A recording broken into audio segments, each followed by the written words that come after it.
ಬಯಸ್ತೇನೆ. ಬಂಧುಗಳೇ, ಇವತ್ತು ಪ್ರಸ್ತುತ ಘಟ್ಟದಲ್ಲಿ ರಾಜ್ಯ ಸರ್ಕಾರದಲ್ಲಿ ಒಬ್ಬ ಮಹಿಳಾ ಮಕ್ಕಳ ಕಲ್ಯಾಣ ಇಲಾಖೆಯ ಸಚಿವೆಯಾಗಿ ಹಿರಿಯ ನಾಗರಿಕರ ಸಬಲೀಕರಣ, ವಿಶೇಷ ಚೇತನರ ಸಬಲೀಕರಣ ಸಚಿವೆಯಾಗಿ ನನಗೆ ಕೊಟ್ಟಂತ ಜವಾಬ್ದಾರಿಯನ್ನ ಅಚ್ಚುಕಟ್ಟಾಗಿ ಪ್ರಾಮಾಣಿಕವಾಗಿ ನಿಷ್ಠೆಯಿಂದ ತಮ್ಮೆಲ್ಲರ ಸೇವೆಯನ್ನ ಮಾಡ್ತಾ ಇದೆ. ಇವತ್ತು ತಮ್ಮ ಎದುರುಗಡೆ ಹೇಳಬೇಕು ಅಂದ್ರೆ ಬಹಳಷ್ಟು ಹೆಮ್ಮೆ ಅನಿಸುತ್ತೆ.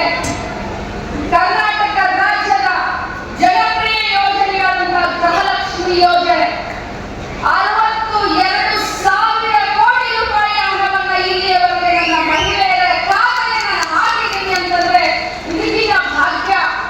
ಯಾರಿಗೆ ಸಿಕ್ಕುತ್ತೋ ಹಿಂದಲೂ ಯಾರಿಗೆ ಸಿಕ್ಕಿರಲಿಲ್ಲ, ಮುಂದೆ ಯಾರಿಗೆ ಸಿಕ್ಕುತ್ತೋ ನನಗೆ ಗೊತ್ತಿಲ್ಲ.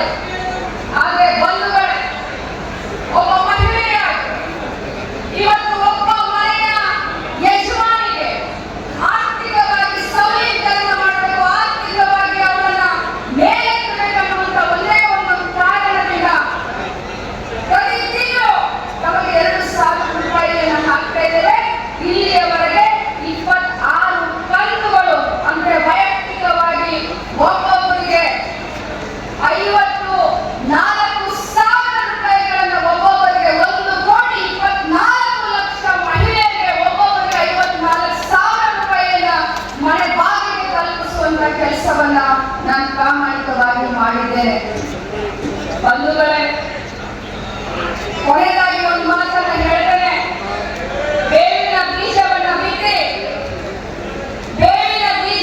ಬಿತ್ತಿ ಬೆಲ್ಲದ ಕಟ್ಟೆಯನ್ನ ಕಟ್ಟಿ ಹಾಲು ಜೇನು ತುಪ್ಪದ ಮಳೆಯನ್ನ ಸುರಿಸಿ ಸಿಹಿ ಬೇಕು ಅಂತ ಕೇಳಿದಾಗ ಸಿಹಿ ಸಿಗಲಿಕ್ಕೆ ಸಾಧ್ಯ ಇಲ್ಲ. ಪ್ರೀತಿಯನ್ನ